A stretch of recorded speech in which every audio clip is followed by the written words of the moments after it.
Hello বন্ধুরা, welcome back to my channel.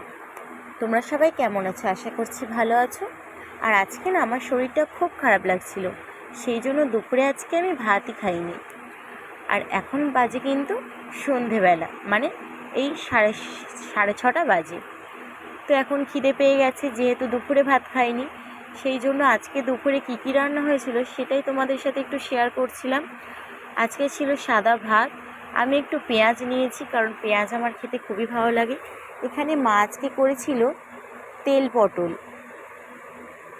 মানে পটলের তেল ঝাল। আর এখানে ছিল ডিমের তরকারি। ডিমের তরকারি তো আমরা সবসময় একরকমভাবে খাই, তাই মা আজকে একটু অন্যরকমভাবে করেছিল। ডিমটাকে প্রথমে ভেজে তারপর তাকে তরকারি করেছিল। আর এখানে ছিল গাছের পুঁই শাক ডাঁটা মা কেটে আলু আর কুমড়ো